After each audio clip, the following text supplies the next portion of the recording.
Commodity TV here from the Rohstoffmesse, so the new resource conference here in Munich, day number 2, and we want to now dive into the gold sector again. With me here is CEO Reid from 55 North Mining. Bruce, welcome to Munich. Thank you very much. I appreciate the introduction. Ladies and gentlemen, I'm here to introduce 55 North Mining to you. This is a company that's been around for about 5 years. The project has been in and out of my hands for about 15 years. I have drilled it 4 times, but the gold on this property was discovered in the 1930s. We are just south of the town of Lynn Lake, Manitoba, which is relatively far north, but it's also relatively close to the Saskatchewan border.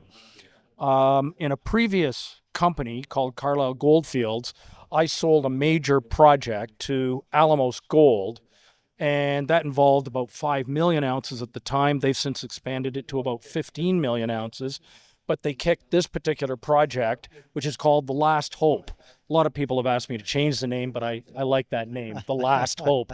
There's a lake up there called Last Hope. Anyways, we've drilled close to 190 holes. I think it's under 184, 186. All the holes have hit.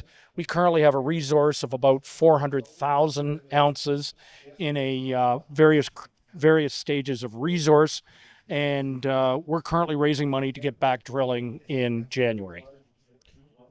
Yeah, you already told us you sold this old project, so it was success in the past. Yes. And your project was a part of this bigger one, yes. And Alamos gave it back to you because they want to explore there. Well, no, they took on the package of projects that I have, and they've since expanded it dramatically.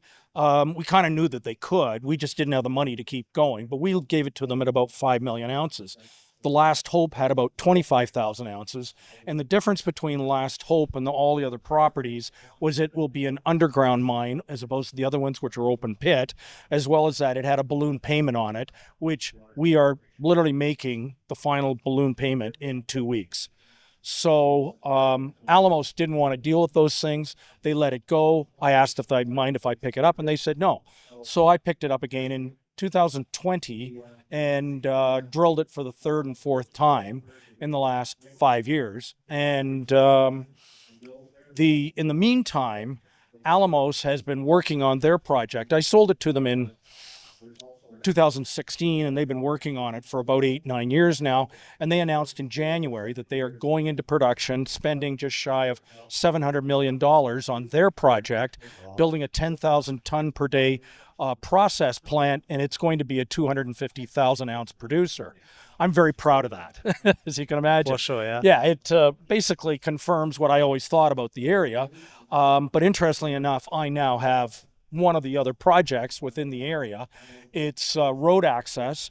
We're relatively near the town of Lynn Lake, which is not huge. It's about 800 people, but it's got hospital, high schools, all the various things, a donut shop. Yep. It's got quite a substantial airport. It's got about, the runway's about 5,000 feet paved with lights and things like that. So it's a good place to be operating. Mining has been going on in the Lynn Lake area since about the 1930s.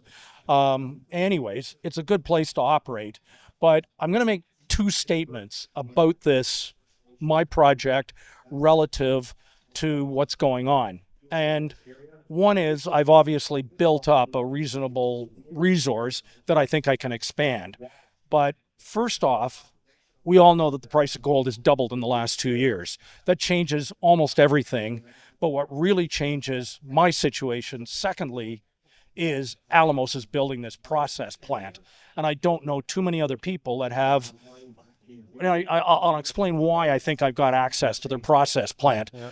Very simply, this 10,000 ton, I'm thinking they're going to want about 500 tons a day of mine because it dramatically alters their IRR and their internal rate of return and their net present value. But the 2 reasons why I think they're going to want us, I have 4 times the grade of what they're putting through their mill. Oh. And secondly, I have sold a 1% NSR to the local First Nations. Mm-hmm. And if you understand politics and how things work, they'll have a lot of moral suasion with Alamos to make sure that my project gets taken into production. Well, sure. And it comes back to my comment. I'll either be in production or I'll have been bought out, probably by Alamos, For sure. inside the next 2 years as they build this mill. Now, as I realize, that's a fairly hefty couple of statements to make, but if you think about it, Alamos isn't really going to want a junior partner in the middle of this.